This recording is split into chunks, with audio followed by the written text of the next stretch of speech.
Okay. So, what's crack-a-lackin', everybody? This is Joe from Shooting Gallery New England. I appreciate you swinging by and checking out this latest episode, episode 21 of the Shooting in the Woods podcast here on Shooting Gallery New England. We appreciate you swinging by. This is now a pre-recorded episode because we're still, like I said, the live stream is still getting its bugs worked out and stuff like that. But today it's going to be a quite interesting episode because it's mostly going to be about my opinion on what's been going on with this whole Walmart situation and how they kind of went the way of Dick's Sporting Goods. And also I want to discuss this new pistol that Keltec just came out that's chambered in 17 HMR. It's a nice pistol for a very reasonable amount of money for the everyday person. But I just want to remind everybody before we get too much into it to make sure you go down and like, share, and subscribe. We're trying to get our subscriber numbers up, and I'm appreciating everybody that's subscribed recently. So I just want to also give a shout out to the Tyven Show. He's got his Creators Summit this coming weekend over at Thunder Valley Precision in Ohio. I know he's been working pretty hard at that, so I just want to wish him good luck. I was invited to Creator Summit, but due to scheduling and stuff like that, I wasn't able to make it out. Plus, it's my wife's birthday, and if I go out in Ohio for her birthday, I won't be alive. Happy wife, happy life. If not, pain and misery for the rest of your life. You know how that saying goes, everybody. But yeah, don't forget to like, share, and subscribe. Comment down below. Let's try and get another conversation started. I will have the live chat active at this point. And I appreciate everybody that's been coming back for the live chat, even though it's not a full live stream. I still have the live chat available just so I'm able to be in contact with all the viewers. So for all of you that are in the live chat tonight, I appreciate it. I know last week I said it was episode 19. I was so used to saying episode 19 because we had all those live stream issues. But this is episode 21. This is 21 episodes more than I thought you guys would like, so I really appreciate it. The views have been coming up. And so I just want to make that clear. This week is going to be a good week for me. I had, due to work issues, as some of you may know, I might have hinted to it in the past episode. I work for my father, and he has been going through a lot of health issues. He finally is back to work, but he's realized after his last big health scare, he's going to be retiring. So due to that, a lot of people know he's retiring, so work's kind of slowed down. But it's also a good thing because I can get a lot of content done this week on top of going through interviews and stuff like that. So I'm gonna try and get a lot of content. I know in my past Instagram live feed, I did I want to say a month ago actually. I was trying to talk with all of you that were on the live feed, the live stream on Instagram of what I want my channel to go through. I'm still working out the kinks and seeing how I'm able to work on all the videos and stuff like that. But I have just updated my editing software, so you're not going to see that dumb watermark that says created by Power Director Cyberlink in the bottom right. We did just post a video of a Galco King Tuck holster. I suggest you go check that out. It's in we just dropped it last Wednesday, so go check it out. We do have an affiliate link for that holster if that works out for you. They don't just have Glock 20, they have Glock 19, 1911, you name it, Galco can hook you up. So go use our affiliate link in the description of that video. The affiliate link does help out the channel. We're not paid by Amazon, we're not paid by Galco. It's just some way to help us help the channel out. If you think you like that holster, a portion of that sale will go help fund the channel, which I do appreciate if you do decide to use that. So what? So I just remember I was talking about where I want our channel to go. So now that I got some time, I'm gonna try and bang out a lot of content. I remember, if you all remember, I did mention I want to start doing a lot of 1022, the Ruger 1022 rifle related videos, and pretty much have everything set up now to where I got a good schedule of recording, and also gunsmithing content's going to be coming down the way. When I mean gunsmithing, I mean more like presentations of tools and stuff like that can make it easier for an everyday person to use. So we do appreciate that. We hope you all are gonna like the video series on that, and we'll get right back into the discussion of the video today. So there's been a lot of talk of Walmart, other big box stores, stuff like that, clearly going anti-gun. If there is a, like, it's almost like you could have, if you were in Vegas and you were a betting person, you could have made a lot of money on Walmart doing what they did. So for those of you who don't know, due to the spineless pieces of you-know-what that decided to create horrible tragedies in El Paso and Dayton.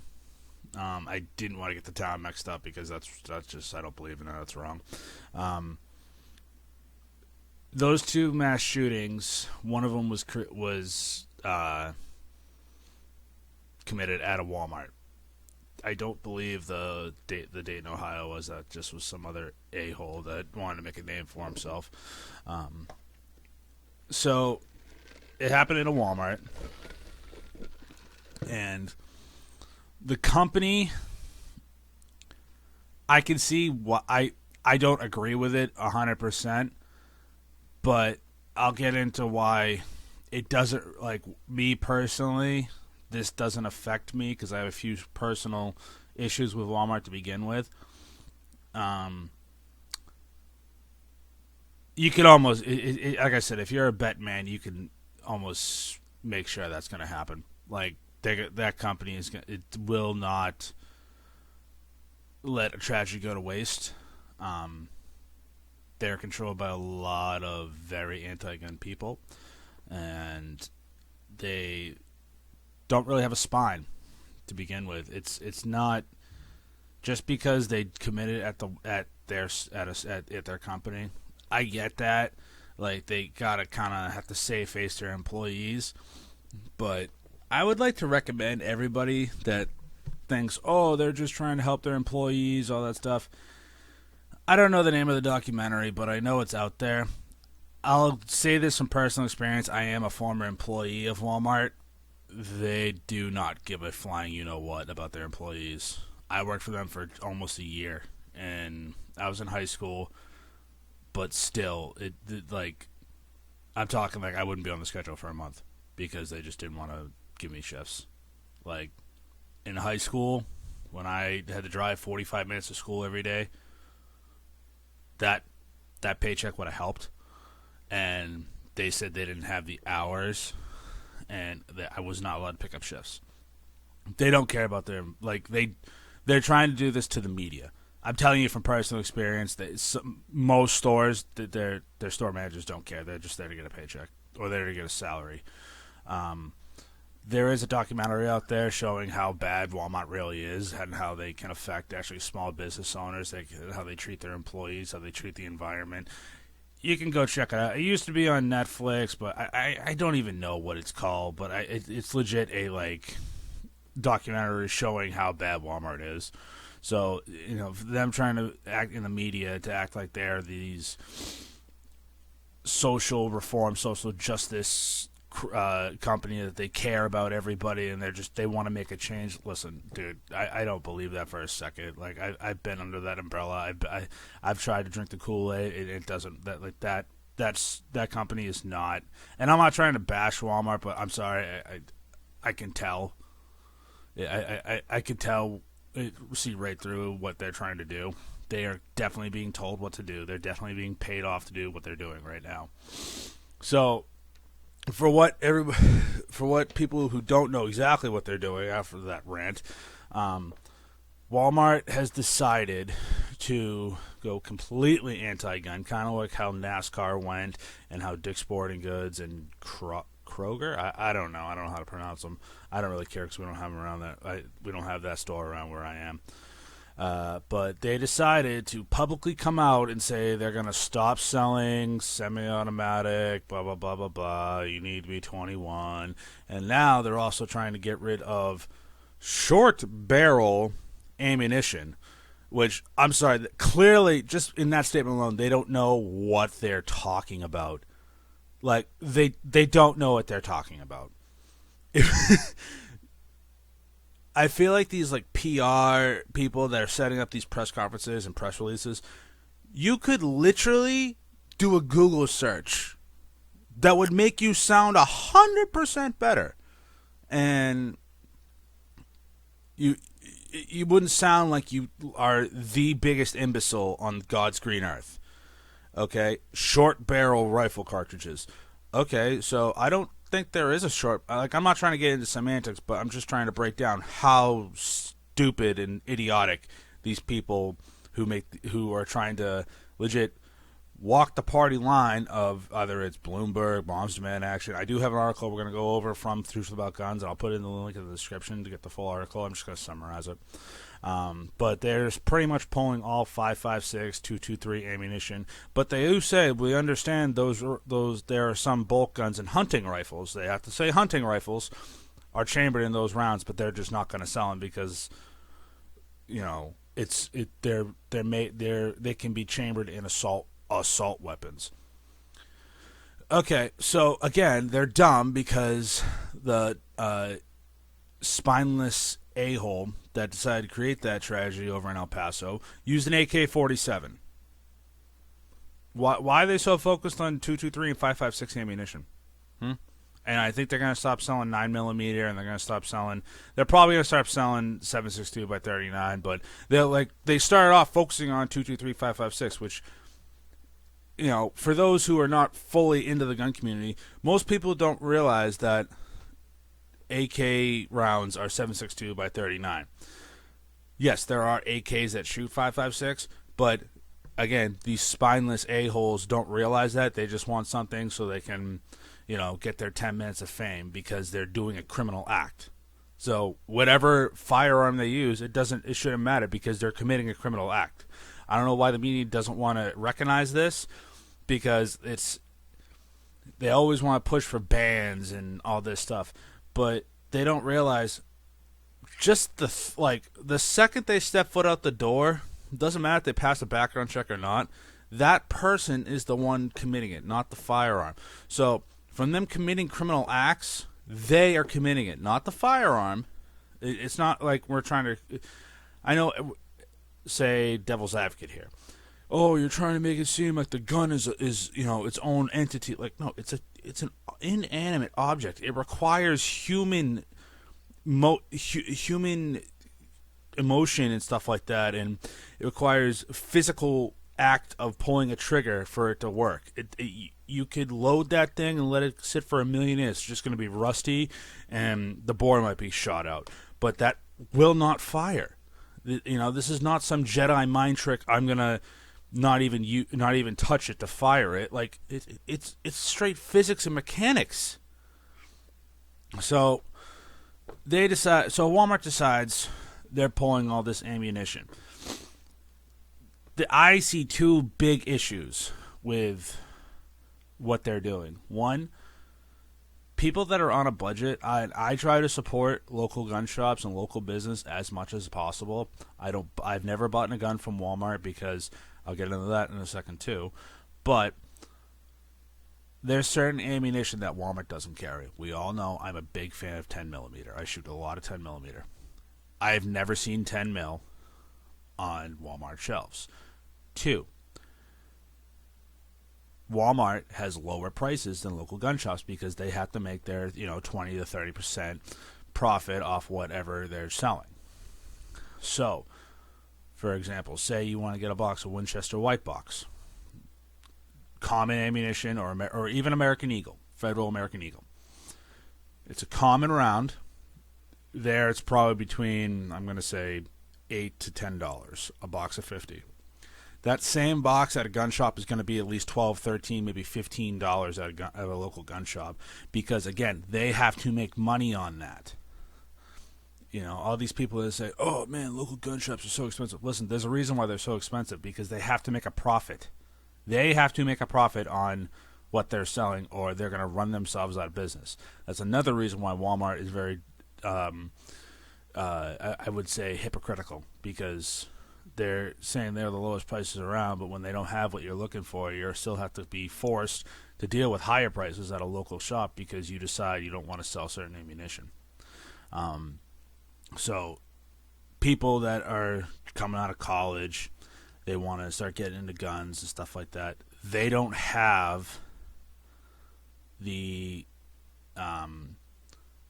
might not have the extra couple bucks to buy that couple 50-round boxes of 9 or 5.56, something like that they just want to train and go to the range and practice and have fun and stuff like that. They can't afford to shoot because Walmart is pushing them towards local gun shops. That, again, it's not their fault. They have to make a profit. That's just how business is. But it's almost an offense. In all actuality, when you can really look at it, when you look at this, it's almost like a sense of racism.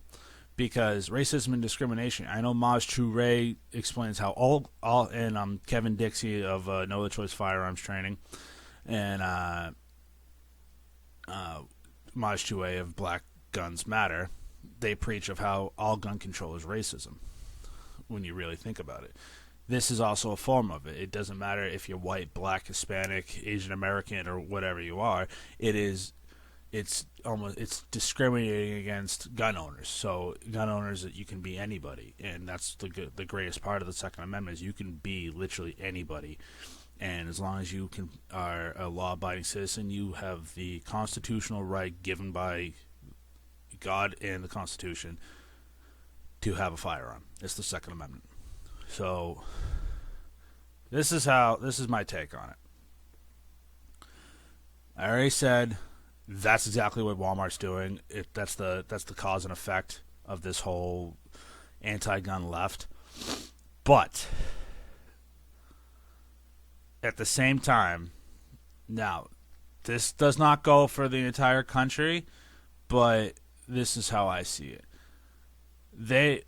In my area, in Mass, you will not find any guns sold at Walmart. I haven't seen a gun sold at Walmart since I was probably like 9 years old. The Walmarts in Massachusetts, and I'm going to bet New Jersey and a lot of anti-gun states, I don't even think Rhode Island or Connecticut have guns at Walmart. When I was in Orlando, we saw at the Walmart they didn't have any guns at the counter. They didn't sell shotguns or bolt-action rifles or muzzleloaders or whatever the hell it is. I have not seen guns sold at Walmart since I was like 9 years old. So automatically, the guns, they're going to stop selling guns, stuff like that. I've never seen them sell pistols. Never seen them sell pistols. They used to sell air rifles, like BB guns and crap like that, and pellet guns. They might have like one or two in the box, but now it's like they don't sell any shotguns. They don't sell 30-06, 308 hunting rifles.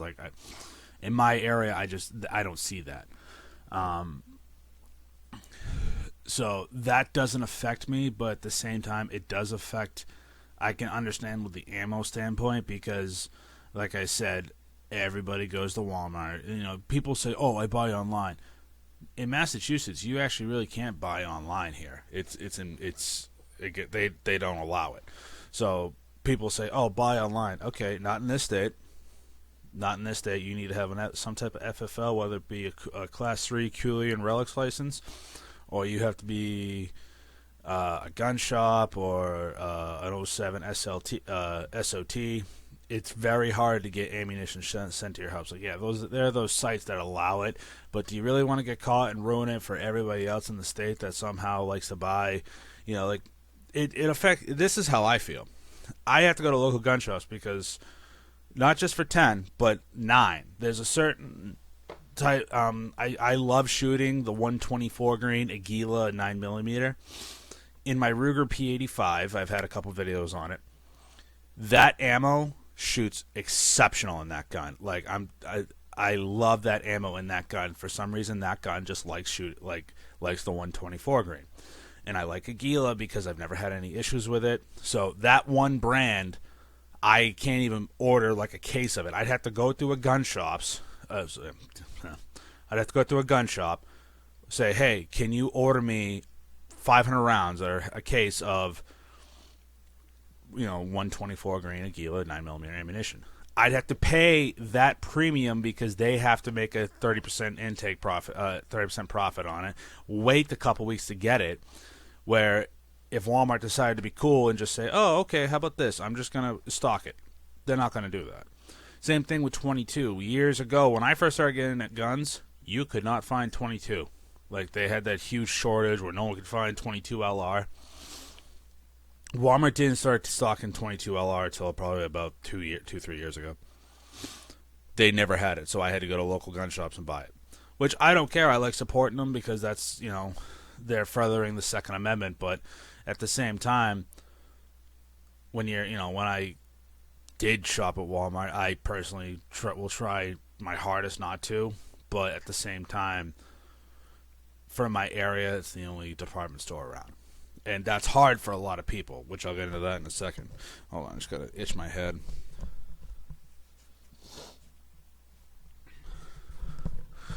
Okay, sorry about that, guys. Everyone gets itchy once in a while. So, I don't know. It's tough because like me, there's a lot of people out there that have to rely on Walmart for many things, whether it be their food shopping, clothes. In certain areas, that's all they have. Like, yeah, we have Dick's Sporting Goods, but again, look what Dick's Sporting Goods did. They're pretty much about to go out of business in the shooting department. I think it's called their lodge or something like that. They are not going to be able to withstand people. They're not going to be able to withstand business because of their decisions. So you still have Walmart. Look what Walmart just did. My area, we do have a Bass Pro Shops, which is about 45 minutes depending on where you are. But for a geological standpoint, if you're you're on Cape Cod and trying to get to where the Bass Pro Shops is in Massachusetts, it's like a 2-hour ride, depending on where you are on Cape Cod. I'm not on Cape Cod, but I'm fairly close. I'm on the South Shore. So that type of big box is not going to work out. We don't have a Gander Mountain. We don't have a Academy Sports, stuff like that, where it sells ammunition. So again, by Walmart doing this, it's very hard for people to not use their business because there's Walmarts literally in every major town, from here to Boston. So it's very hard. If on principle, I'm gonna try and not. I will do my hardest because I that's so wrong. It's not worth the amount of. It's not worth the amount of hate I have for that company to not give them business because, again, being the biggest department store in our area next to like one or two, but again, those one or two are pretty far and few between. It's really hard not to shop at a Walmart because, like I said, I can throw a stick at probably 4 in the area. So Walmart. I just want to get into this one article that is over on the Truth About Guns. So this just cements my this what we just talked about. This article I'm about to talk about. Okay, go away, you stupid ad. I don't care about this ad. Man, I'm just trying to read an article. I get they gotta get advertisements, but when I'm trying to read an article, don't want to have to exit out ads. But the headline says, Walmart's a charter member of Everytown for Gun Safety's Responsible Firearms Retailer Partnership. This came over on the Truth About Guns on September 7th by John Bach. So, again, Walmart is just following the party line, and they're starting to join all these anti-gun groups. It's pretty much saying, let's get a quick summary of it. Okay. So it pretty much says Walmart's status as a charter member is good standing is in good standing of Everytown for Gun Safety's Responsible Firearms Retailers Partnership Program almost went unnoticed. Except an eagle eye member of Tennessee Firearms Association caught it in recent days on a Walmart corporate policies and guidelines page. Funny, Walmart didn't mention that association in their public announcement earlier this week ending sales of handguns and black rifle ammo. Nor did they mention it in the ham-handed follow-up clarification issue they had yesterday. But there is not. But it is near the bottom of the firearms section on the corporate policy page. So again, they're not like that's a huge thing for them. That Everytown for Gun Safety is literally one of the biggest anti-gun groups in the country. They're powered by Michael Bloomberg, all that crap. So pretty much Bloomberg's trying to buy up big business too to get his anti-gun agenda. It shows a little bit of their guidelines. So as of September 19th, we have discontinued the sale of handguns, which were previously sold in our Alaska stores. Ammunition for handguns. Oh, here we go. Okay, so it says ammunition for handguns, ammunition for short-barreled rifles such as .223 caliber and .556 caliber that, while commonly used in some hunting rifles, can also be used in large-capacity clips on military-style weapons. Okay, whatever. Ammunition like 300 Blackout, 7.62 by 39, and .224 Valkyrie. All right, I want to tell you right now, this is literally, like, you can't make this stuff up. 300 Blackout is clearly an AR-15 round. The 7.62 by 39, the AK-47 round. Short-barreled rifles, okay, they're dumb. Like I said at the beginning of this podcast. But .224 Valkyrie, like, all right. You literally had to pick .224 Valkyrie out of anything. Out of any other caliber. Like, they sold 6.5 Creedmoor. They sold 6.8 SPC. What other common AR-15 rounds are there? There's a couple. There's so many calibers. I think I've seen them have 458 SOCOM at some points. Okay, but like .224 Valkyrie, that's a precision. That cartridge is made for precision shooting, or it was intended to be made for precision shooting. Really? It's like you're not taking a stab at the AR-15 market. Like, come on. That I can't. I have not seen .224 Valkyrie in my stores when I just. Dear Lord! And this whole green light, red light thing, background check, that just sounds dumb. But yeah, pretty much they are like following to a T Everytown for Gun Safety. Like the good news is that American gun owners can help familiarize Walmart with the get woke, go broke principle, just as Dick's has learned 150 million times. Okay. Shows an Instagram page. Yeah. So yeah, it's pretty much summarizing that. Again, oh man, that .224 Valkyrie is really stumping me because I don't expect Walmart to sell .224 Valkyrie. I figured that was going to be a caliber you'd have to get at a gun shop or like a Bass Pro, Cabela's, Gander Mountain, stuff like that. But Walmart, I don't mean to be caught up on the whole .224 Valkyrie ammo at Walmart, but really? So clearly Everytown, I'll give them that. They are starting to get a little bit more well-versed in calibers that go in an AR-15 or any type of assault weapon. I don't believe in that term. It's a media-created term, so if you keep thinking I'm calling them assault weapons to be a FUD, I'm not. I am being sarcastic in that, folks. Assault weapons are completely fake. There's no reason to call them assault weapons. They're modern sporting rifles. They're firearms. It doesn't matter what you call them. It's a media-created term, everybody. So, yeah. Wow. Walmart is really just they're screwing the pooch on this thing, man. I swear to God. It's just... Man, that .224 Valkyrie really stumped me up, man. Oof. I don't know how I'm gonna recover from that one. I'm gonna be laughing about that all day. So, all right. Well, let's kind of get on something actually a little bit happier and cool. We're just gonna go about an hour tonight, everybody. But I really wanted to touch on this whole Walmart situation because it's not the best of times when it comes to owning firearm, because we're constantly under attack. Even we're coming up on a election cycle. It's not fair. That's pretty much where I'm trying to come from. It's in the past year, it's just kind of been ramped up. But so in other news that is actually, not depressing, Keltec has been in the news lately, and they're killing it right now.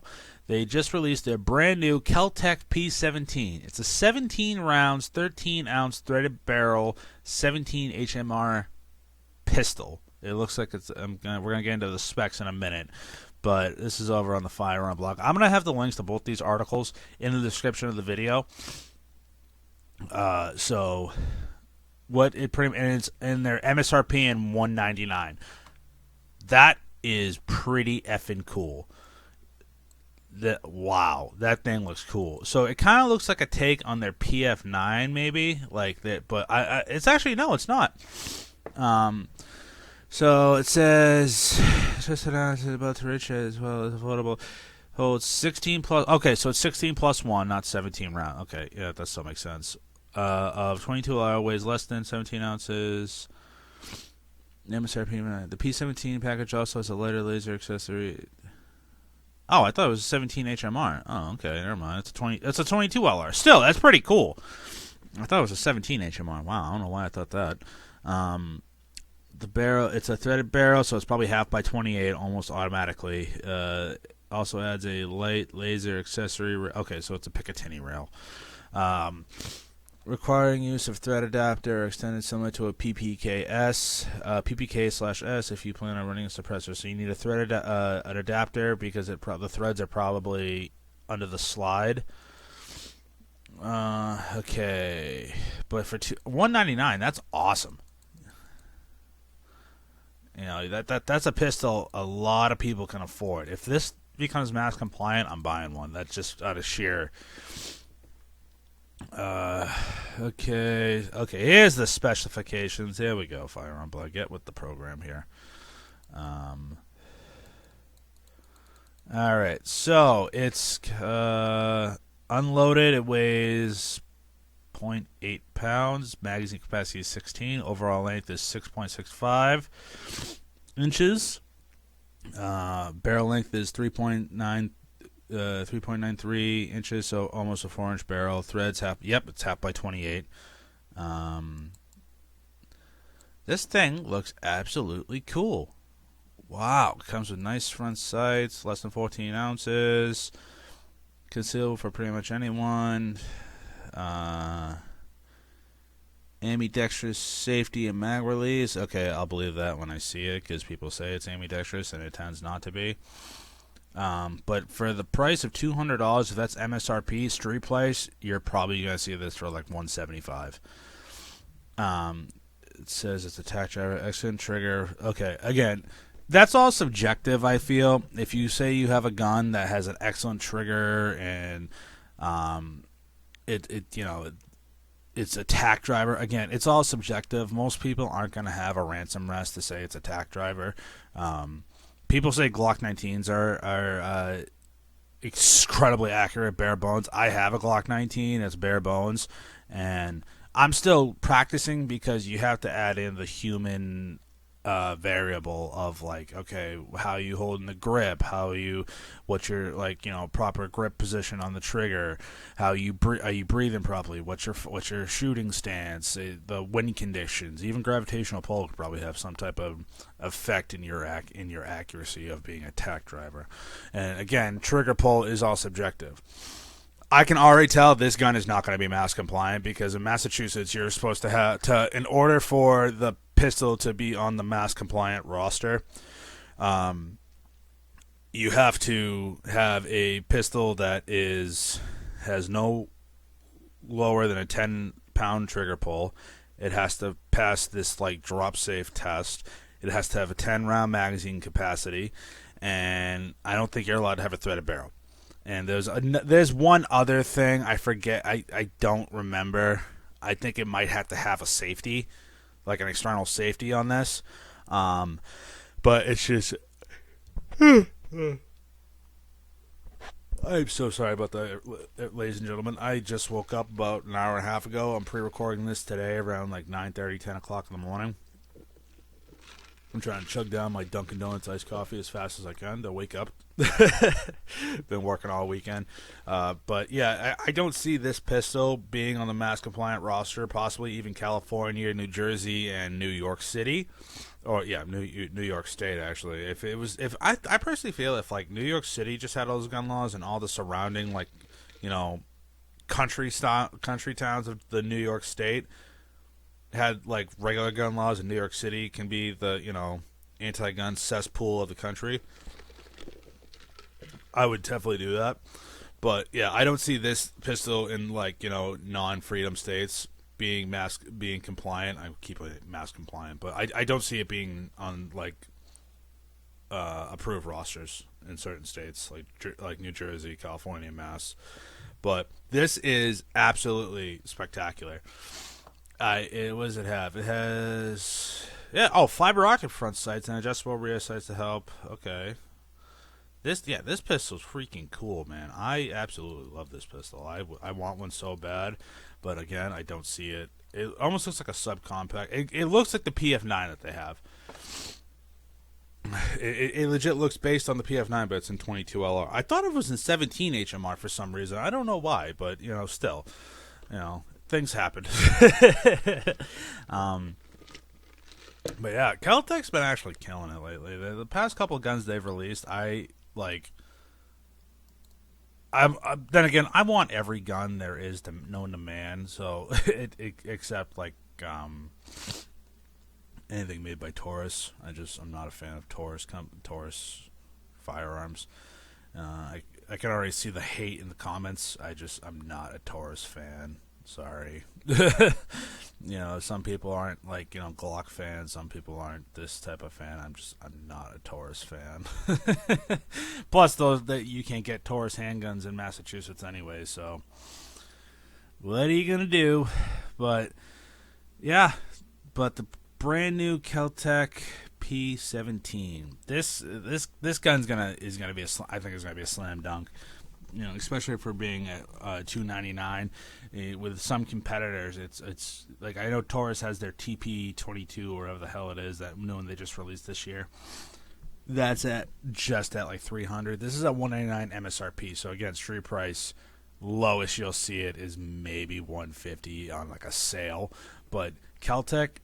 Here's the thing with Keltec. They have some quirks. I know, depending on when they release guns, sometimes they just don't have the guns because they're in such high demand and they can't make them fast enough, or they have quirks, or they can't. You know, I remember when they came out with the PMR-30. That thing had a boatload of trouble, but you know, they took some advice of, you know, independent testers, meaning YouTubers and other people, and they fixed it, and it's actually a much betterly made gun. You know, the KSG, when that thing first came out, it had I almost bought a KSG, and this is when they were first being like, you know, the newest shotgun on the block. But I had a friend that had one, and it sucked. Could not sight. He got the Aguila mini shells, birdshot, buckshot, like everything. It just would not. It sucked. Could not cycle properly. It had so many issues, and that stopped me from getting a KSG. Nowadays, I'd probably consider buying one because I know they've fixed the bugs on the KSG, and plus they just came out with that KSG that holds a box of shotgun shells, which is dope. And then they came up with the slim version, which is essentially the KSG, but without the U-1 magazine tube. So it's a very slim, compact package, which I think is like absolutely cool. Which I really, those actually are mass compliant. I've seen them on the roster. So that gun probably will be in my possession in the next year. But yeah, Keltec is actually killing it. And the good thing about Keltec, too, they're one of the few non-AR-15 rifles, especially in the state of Massachusetts and probably New Jersey and California. What these anti-gunners don't realize is when they put assault weapons bans or this or that, they're trying to get rid of AR-15s and AKs. They always overlook the bullpups. Tavors are still able to be sold in Massachusetts. Keltec, RDBs, and RFBs. What other bull? There's another bullpup I can't think of. I think the MDR is mass compliant, but it's so expensive no one's going to buy it. The Steyr AUG can be sold in Massachusetts. The PS90 can be sold in Massachusetts. They just think that bullpups don't exist, I guess. They've never heard of bullpups. So the Keltec RDB and Keltec RFB are the few 5.56, 308 alternatives in a semi-automatic platform to AR-10s and AR-15s, and they're very affordable. No one really wants to pay the Tavor X95 prices of around $2,000. No one wants to pay that. So if you can get into something for like $1,100, $1,200, and it works reliable enough, it takes the USGI surplus mags that we're allowed to have because they're pre-banned mags. Definitely go with it. If they make a 10-round mag, I can see this P17 being mass compliant if they make a 10-round mag and just give a standard barrel. If they put a standard barrel that's not threaded and a 10-round mag, this gun could possibly make the roster in Massachusetts. I don't know how the trigger pull is. If it's a target pistol, probably going to be about 10 pounds. I'm pretty sure. But again, this is knocking out the SR22. This is knocking out the Ruger Mark IV series. This is knocking out Smith & Wesson Victories. We can't get the M&P 22 pistol in Massachusetts, which is dumb. You can get every other caliber, we can't get the 22. I don't know why. It is what it is. But this is knocking out a lot of 22 pistols. Even the Walther P22. You name it, this is knocking out almost all of them. And as long as this feeds reliably, this could be a good starter semi-automatic pistol for someone just getting into firearms, or again, I don't recommend 22 LR for home defense, but especially if they don't really know, they get bad advice, but at least they can get this, and it's affordable for them, and then they can work themselves into something better for home defense. I can see that happening, but definitely it's a good start. It's a good starter pistol. I always recommend everybody getting some type of starter pistols. So, but all right, everybody. Well, I think we had a great discussion. It's going to be kind of a short one tonight, guys. I'm still trying to work on some guests. Why don't you shout down in the comments who you would like to see on the podcast as a guest? I know we used to have a lot coming up when we did the actual live stream, but I swear to God, when they switched over from Google Hangouts, it ruined a lot of things for a lot of YouTubers. A lot of gun podcasts, stuff like that, are still having trouble live streaming. Some of them are the big timers. They probably already had that set up way before Google Hangouts went the way of the dodo. But, it's still at the same time, we do like doing this podcast. I absolutely love it. If you guys have someone you want us to have on as a guest, shoot me a DM or write down the comments, and I'll try and get a hold of them. I have a few people in mind I'd like to get on the podcast. One of them I've been kind of in contact with, but it's just the person's got to check the email. I don't think I can get. It's all depends on how they want to get on. If they want to, if they check their Instagram direct messages or emails, and we can set something up, I'll get them on, and we'll have great podcast episodes for you all. And if you think I should be on anybody else's podcast, don't forget, if they have a podcast and it's on YouTube and they have an Instagram account, just go to their Instagram and say, hey, why don't you have this guy on? He's, I'm a big fan of him. He'd be a good guest for your podcast, something like that. And then, if you want to recommend me for other podcasts, go right ahead. I'm not saying to do that, but if I appreciate all subscribers that are on this channel. It's more than I ever thought. Even though it's very small, it's more. It means a lot. I can't stress that enough for all the subscribers to Shooting Gallery New England. Thank you. We've gained a lot of subscribers in the past 2 weeks, and I really want to thank every single one of you. But I just want to remind everybody again, don't forget to like, share, and subscribe this video, and we will see you next week. I'm going to try and get a couple more videos to be coming down the pipeline in the next couple of weeks, so we can still get that Monday, Wednesday, and possibly Friday sometimes. Just be consistent for you all. But I just want to thank you all again for swinging by tonight, and I will see you next week, everybody. Have a good one.